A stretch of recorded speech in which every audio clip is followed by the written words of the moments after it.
पहाड़ियों के बीच बसे एक अनोखे गांव में शांत नाम का एक लड़का रहता था। वह निश्चिंत भाव से संकरी गलियों और हरे भरे खेतों में घूमता रहता था। उसका मन अक्सर अपनी स्कूल की किताबों के पन्नों से भटक जाता था। एक सामान्य दिन माओ नाम की एक नई लड़की ने अपनी उपस्थिति से उनकी कक्षा की शोभा बढ़ाई। जिस क्षण शांत की नजर उस पर पड़ी, उसका हृदय एक नई जिज्ञासा और प्रशंसा से उमड़ पड़ा। पढ़ाई के प्रति अपनी सामान्य उदासीनता के बावजूद उसने खुद को मोह से नजरें चुराते हुए पाया। उसकी उपस्थिति से उसके विचार खत्म हो गए।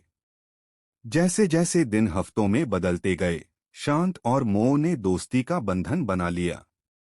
उनकी हंसी स्कूल के गलियारों में गूंजती थी और प्रत्येक साझा क्षण शांत के दिल को गर्मजोशी से भर देता था।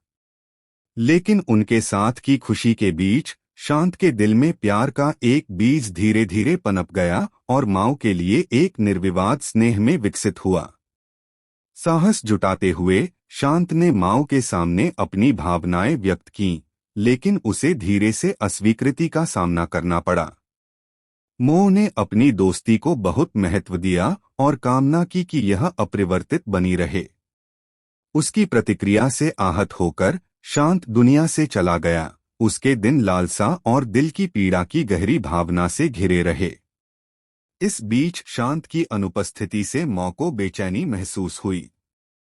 वह जो शून्य अपने पीछे छोड़ गया था, उसने उसके दिल पर भारी बोझ डाला। एक अप्रत्याशित एहसास जगाया। उसके मन में भी शांत के लिए भावनाएं थीं, ऐसी भावनाएं जिन्हें उसने अभी तक स्वीकार नहीं किया था।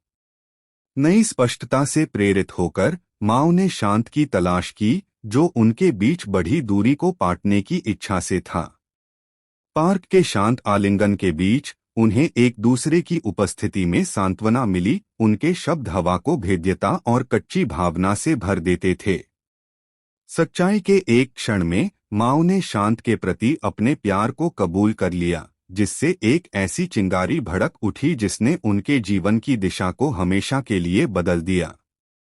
दिलों को एक दूसरे से जोड़कर वे प्यार की यात्रा पर निकल पड़े। उनकी आत्माएं उस अटूट बंधन में बंध गईं जो उन्होंने साझा किया था।